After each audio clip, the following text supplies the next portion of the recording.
你放心，我会帮你报仇。啊，别了，你先养好身体吧。你这和离怕是会很难。为什么？你先别急，听我慢慢和你说。朝中之事不是三言两语能说清楚。好，你说。如今朝中父皇正值壮年，龙体康健，太子文韬武略，受人追宠。说在民间，这种父壮子强是个好事儿，对家族发展有利而无弊。但在皇家，却又形成了一种无形的危险。父皇对太子忌惮，太子对父皇提防。太子依靠皇后母族欧阳家，势力越发强大。而礼部尚书慕容松正是太子一派最有力的拥护者，所以昌宁侯府是不会得罪慕容松而退婚的。如果我没猜错，太子应该想拉拢昌宁侯，但昌宁侯不乐意吧？太子是否拉拢，我并未得到消息，但从这件不愉快的婚事能推测出，太子应该是拉拢过，而昌宁侯暂不同意吧。如果拉拢成功，慕容尚书不会在昌宁侯府反对的情况下用你来替嫁。相反，正是因为不成功，慕容尚书才故意羞辱激怒昌宁侯府。只要对方敢撕破脸，他们便能变本加厉。在这种情况下，哪怕沈世子再反对，但昌宁侯也不会同意你们和离，尚书府也不会同意。所以我和沈公基就是沈世子都是牺牲品了。可以这么理解。本来我还憎恨昌宁侯府，现在才发现最贱的是慕容松和太子，气死我了。慕容姑娘，关于和离之事，我有个提议。什么提议？现在的情况，你与沈世子无论谁想和离，昌宁侯府和尚书府都不会同意。而且如果真的强硬和离成功，若是有人从中编排，吃亏的多半是昌宁侯府，毕竟他们理亏在先。为什么尚书府不理亏，替嫁就正常了？替嫁的方法由来已久，例如说甲女和乙男有婚约，但突然甲女生了疾病，这时若是成亲，喜事变仇事；若是不成亲，还有损两家情谊，所以便让甲女的姐妹代替成亲。你是说只要尚书府对外宣称慕容嫣染病了，他们就不理亏了？没错。这么阴险，你继续说。所以若想顺利和离，需要满足两个条件：第一，太子一派不会造成昌宁侯府的威胁，昌宁侯府才会同意和离；第二，你若是不想重新被尚书府控制，在和离后快速改嫁，一天都不要回尚书府。第二点好办，我们之前说好给你当小妾了，到时候可以无缝接盘。就是第一点怎么办？妾室只怕是不妥。你反悔了？不是，怕是不能当妾了，只能当妻。为什么？你在昌宁侯府为妻，改嫁后在瑞王府做妾，岂不是说明昌宁侯府矮人一头？按照规制，昌宁侯府确实低瑞王府一等，但这种打人打脸之事，能避免还是避免一下。好像确实是这么个道理，但不好吧？你有喜欢的人了，给你当了妻再离，你可就是二婚了。二婚男可未必好找对象啊。其实我没有喜欢的人。怎么又没有了？你一会儿有一会儿没有，耍人呢？不是，慕容姑娘，你听我解释，是这样的，我毁容前也许你不信，其实有不少倾慕者，因为倾慕者多，我暂时又没有成家的打算，所以若有人问这个问题，我都以有喜欢的人来搪塞。后来你问时，我就下意识这么说了，并未过多思考。你确定没喜欢的人？若是有喜欢的人，怎么可能未成家？或者你私下问问李云池、横竖，包括瑞王府任何一个家奴，他们都是看着我长大的。我与哪名女子走得近，他们都知道。但我当你妾是为了自由。当妾自由，我不会干涉你，你想去哪儿就去哪儿，绝无二话。我们可以立字据。这不行，我当你妾不占妻位，你不是二婚。我这么丑，没人嫁我的，没关系。但我不可能行使妻子的义务，你别指望我生儿育女，我是不婚主义。自从受伤，我也没打算过生儿育女。我也不能给你操持家务。管理府邸有横竖，横竖老了还有云池。这不仅你想去哪儿去哪儿，你若是搜集什么信息，我还能给你提供许多便利。宫中有一些神话古本藏书，如果是外人很难借阅。别说了，我当。其实想想，妻妾差不多嘛，不能搞职业歧视。是不是伤口太疼了？要不要止痛针？我看你脸都疼得扭曲了。是很疼。硬撑了，我帮你休息会儿。说着掏出了针剂注射进去。你给我用了什么药啊？镇定剂，让你睡一会儿，睡着了就不疼了。我不想睡，我话还没有说完，就含恨而睡了。趁着瑞王睡觉，慕容朱雀回了一趟别院，急匆匆进入房间。你要做什么？上厕所？回小姐，没有，不是，奴婢就是想起来走走。量力而行，也把伤口震开了。不过震开也没事儿，我还能帮你缝合，只是受罪的是你。小姐，您这几天不是要照顾瑞王吗？怎么突然回来？我回来是想和你说一件事，情况有变，我不给瑞王做妾了啊，我打算给他做妻。这件事说起来复杂，大概的原因就是我以正妻的身份和沈公姬和离，扭头去给瑞王当妾，昌宁侯的面子挂不住。太好了，小姐苦尽甘来，好人有好报。不是，你怎么这么在意妻妾？我一再强调，我只是想找一个落脚点，不是真和人过日子。唉，算了，你爱怎么想就怎么想吧。我回来就这么一件事，这2天有李公子照顾你，如果你有急事找我，告诉李公子就好。小姐，奴婢有个请求。好，你说。我想自己去供房，行吗？你等下。之后快速出门，朱榴莲挣扎着起身，慢慢出了房门。一炷香的时间之后，李云池将椅子中间掏了个洞，把椅子放进茅厕，这样上厕所就不会拉扯伤口了。不想用公桶的话，就出来上厕所。是，小姐。李公子，以后我们主仆2人的武功就交给你了。你教我时用不着卖力，但教榴莲时可得卖力气，因为我和他有1年之约，1年后他打不过我就得滚蛋。为什么？因为我不喜欢废物。是，唉，真是个可怜的姑娘啊！好不容易有人收留了，却是让慕容姑娘收留。哎呀，以后怕是有苦日子过了。安顿好了朱榴莲，2人便回了去。很快，院子里只有朱榴莲1人。现在就开始。想着，朱榴莲起身开始拾掇院子，干起活来。夜晚，君美玉猛地醒来。他为什么贴这么紧？难道是治疗？没听说脸贴脸的治疗，或者是……后面的他不敢多想，也不配多想。慕容朱雀仔仔细细地观察完男人脸上的伤疤增生，然而在他关手电筒的瞬间，他明显感觉到男人动了一下。慕容朱雀对着男人脸上本应有眼睛的位置猛地打开了手电筒，果然男人又应接了一下。朱姑娘，哦，不是，是慕容姑娘，你看什么呢？你可以叫我朱雀。朱雀是你的真名？你不是叫慕容麻雀吗？还是说朱雀还是你喜欢的名字？没关系，成婚后我会帮你改名。朱雀，你在做什么？为什么这么亮？你能感受到亮度？我很奇怪，我之前感受不到。短短几天就感受到了亮度，是因为注射了消炎针？无法用医学解释。难道这几天注射的消炎药物起了作用？有没有一种可能是类似于颗粒性角膜营养不良以及眼压增高造成角膜穿孔或者破裂？但这也不对呀，颗粒性角膜营养不良多因遗传，或者是我之前没有见过的病症啊？难道不是消炎针，而是营养液？记得之前看过一个新闻，说的是一个英国女孩患避免性限制性食物摄入障碍，好像从3岁起就无法进食蔬菜水果，也正是因为严重营养不良，所以面临失明。其实我原本并非完全失明，具体怎么回事？快说。记得最开始经历火灾，我烧伤严重，头上缠了很久的绷带，每次换绷带我都能感受到明暗变化，但后来不知从什么时候开始，就再也感受不到明暗变化。我也知道自己瞎了。我们刚见面那天，你在千瑞院晒太阳，可感受到阳光刺眼？没有。现在却能？是不强烈，但能明显感知到。眼压的话，朱雀，慕容姑娘，慕容朱雀。我在呢。你在想什么？本来我趴在你脸上观察伤疤，想给你打几针软化针，但现在我改变主意了。改变什么主意了？难道又要手术？是我手术出了问题，你有什么就直接告诉我，万不要隐瞒。放心，无论事情好坏，我都和你说。我现在想做一个大胆的挑战，你愿意配合我试试吗？什么挑战？我怀疑你眼睛没有失明，或者说没有完全失明，因为你能感受到光亮。你有方法治我的眼睛？还行吧，这方法也是我胡思乱想来的。我怀疑你眼睛看不见，是因为皮肤被烧伤粘连，压迫眼球，造成眼压过高。后来你因为不肯正经吃东西，所以严重营养不良，可能还有别的什么原因。种种原因共同作用，让你的眼睛几近失明。真正我思路最直接的方法，就是把眼皮粘连的地方割开。这样做的坏处就是，如果你眼皮彻底烧坏，割开之后，搞不好你就无法闭眼了。好处是，有可能拯救视力。是要视力，我不做瞎子。我也这么想，反正你已经毁容成这样，割好割坏区别不大，还不如直接保证功能性。咱们现在的治疗方针就是优先功能性，在功能性的基础上考虑美观。你想要什么尽管开口，只要能治好我的眼睛。那你就好好回忆一下7岁时的梦，信息越多越好。放心，我定会努力回忆。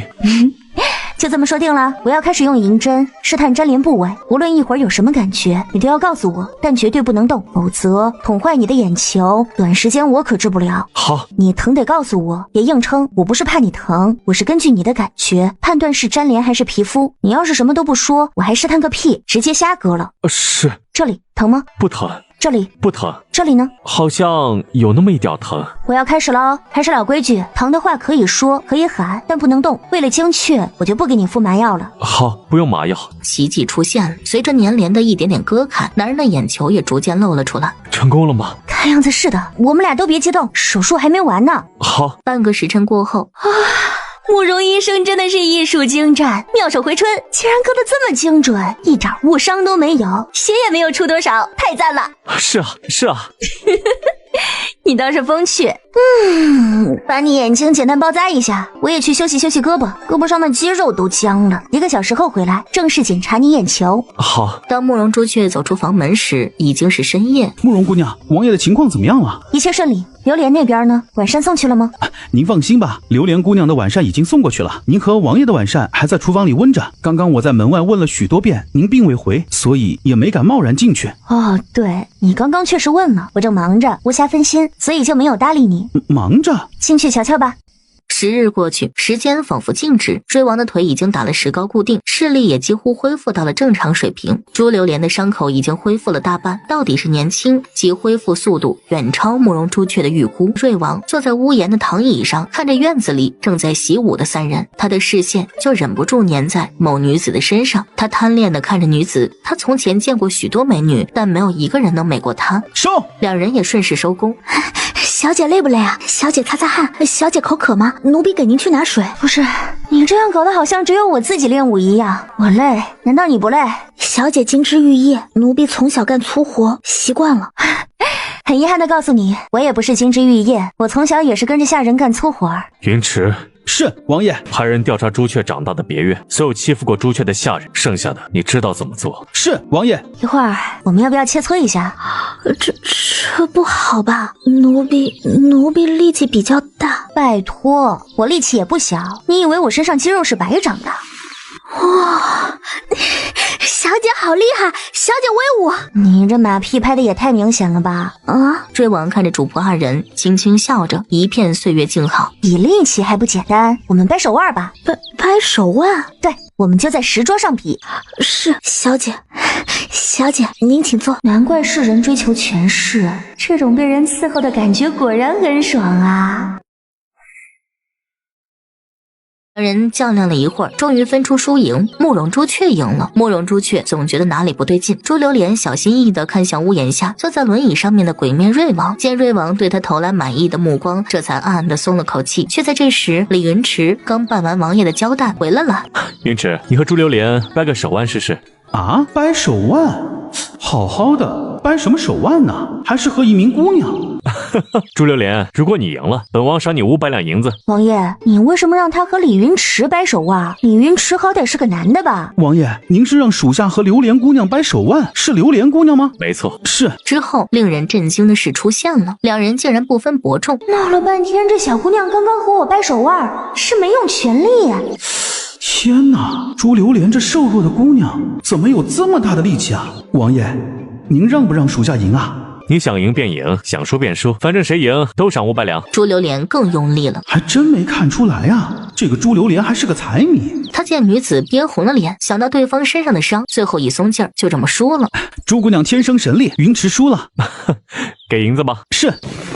奴婢谢谢王爷，谢谢李公子。朱榴莲双手接了银票，扭头就交给自家小姐。小姐，给您。闹了半天，你这么拼命，是给我们主仆赚银子去了？小姐，咱们女人嫁人就好比投胎，您要先和沈世子和离，然后又改嫁，这件事说的轻巧，谁知道中间会不会有变故啊？男人靠不住，银子才靠得住。你倒是有见地，不过这500两你自己留着吧。小姐，您拿着吧，就当为奴婢保管。行行行，我帮你保管，不过事先说好，我只是保管，不要你这500两。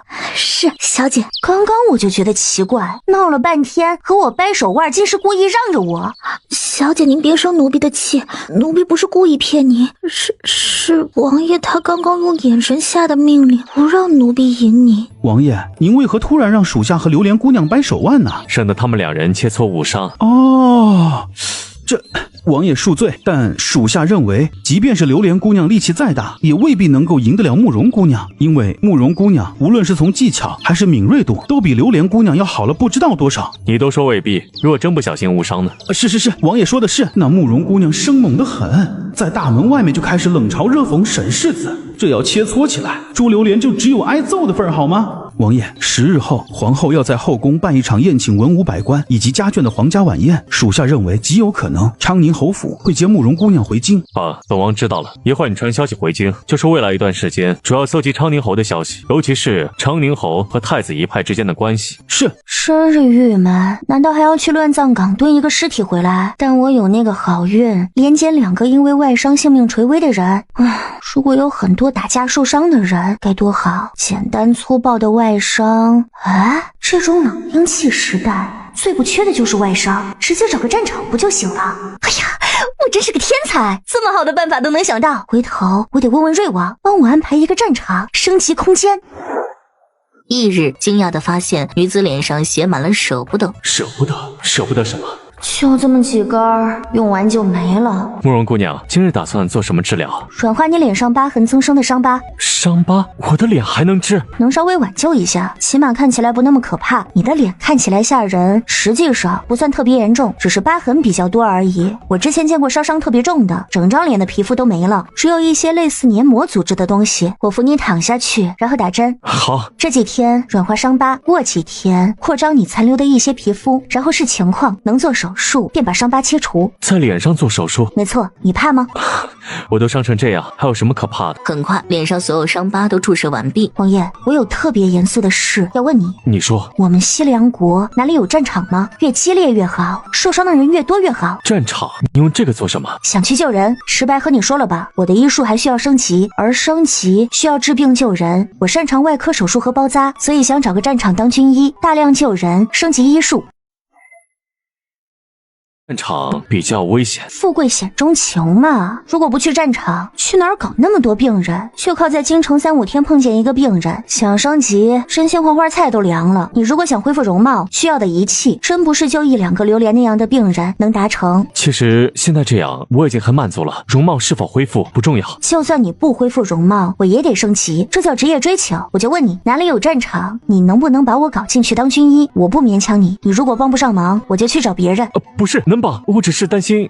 算了，我有办法了。什么办法？除了边疆偶有摩擦发生，最近的一个战场应该是西部罗刹族的动乱。不过我说的都是预测，暂时还没打起来。罗刹族，讲讲。君北玉给他讲起了。西凉国建立之前，这片土地名为西秦，而当时罗刹族是西部深山一个大部落。当年罗刹族便蠢蠢欲动，想脱离西秦。后来西凉国建国后，罗刹族受到金达国暗中援助，最近开始闹事，频频挑衅。虽然现在朝廷还未派人镇压，不过我预测最近一段时间，皇上应该会派人过去。如果真打起来，你能不能把我安排进去当军医？军队不收女子，女扮男装呗。你觉得你穿上男装像男子吗？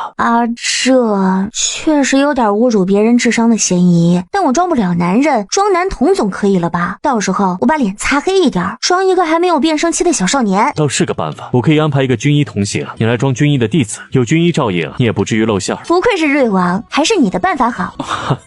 多谢。李公子，您在吗？我在，有事吗？奴婢有个不情之请。你说。我想和您切磋一下。李云池。切磋和我？李公子您别生气，是这么回事。小姐和奴婢有1年之约，1年后如果奴婢打不过她就不收留奴婢了。刚刚学武时，奴婢发现小姐无论是悟性还是什么，都比奴婢强很多。奴婢害怕敌不过小姐。李公子，您一定要帮帮奴婢。别跪啊，我们有事说事，你跪什么呀？不就是切磋吗？我陪你切磋就是了。多谢李公子，李公子的大恩大德，奴婢永生难忘。我陪你练，但是你不能一口一个奴婢的，像绕口令似的。我们都是下人，说话随意一些啊。是李公子。卓榴莲红着脸，随后2人开始切磋。卓榴莲十分紧张，打的也是手忙脚乱。确实应该多练练，否则这个悟性1年之后搞不好真要滚蛋。1日上午，小姐，有人敲门，我们可能是要回京城了。回京城？难道是昌宁侯府？对，慕容朱雀起身去前院开门去了。朱榴莲不敢怠慢，也急忙跟了上去。侯爷，儿媳妇儿，是老夫对不住你，一切都是老夫的错。不是侯爷，您怎么来了？是侯府发生什么事了？侯府没事，老夫前些日子不在京城，一直在外为皇上办差，所以并不知京城情况。今日早晨刚回侯府，就得知你被送到了这里，是老夫没管好后宅，让你受苦了。侯爷请进。哎呀，不敬了，你收拾下东西，跟老夫回去吧。回去后，老夫定会给你一个交代。好的，儿媳这就回去收拾东西。侯爷不进来休息一下吗？啊，不了，坐了几天马车，老夫在附近走走。那侯爷您就转转，儿媳去就回。说完便跑了进去。你在这儿做什么？奴婢也不知道应该做什么。你去帮我收拾东西。算了，还是我自己收拾吧。你去墙角喊李公子，然后把侯爷亲自来接我的事告诉他们就行。是，小姐。慕容朱雀进了房间，深吸一口气，便开始疯狂的装东西，把能看见的、能带走的东西都往空间里塞。当李云池和朱榴莲翻墙回来时，直接看懵了。慕容姑娘，您这儿是招贼了吗？偷得这么干净啊？榴莲告诉你，侯爷来亲自接我了吗？哦，说了。行，那就不耽误时间了。侯爷还在院外等我，我和榴莲先回去，我们今日院见。宅门外，威风凛凛的昌宁侯正站在自家别院门口，目光复杂的看向隔壁瑞王族的院子。见女子出来，便收回视线。行李多吗？老夫让下人去搬。多谢侯爷关心，不多，就几件衣服，妾身和丫鬟两人拿着就行。侯爷，儿媳擅自做了一件事，请侯爷别生气，行吗？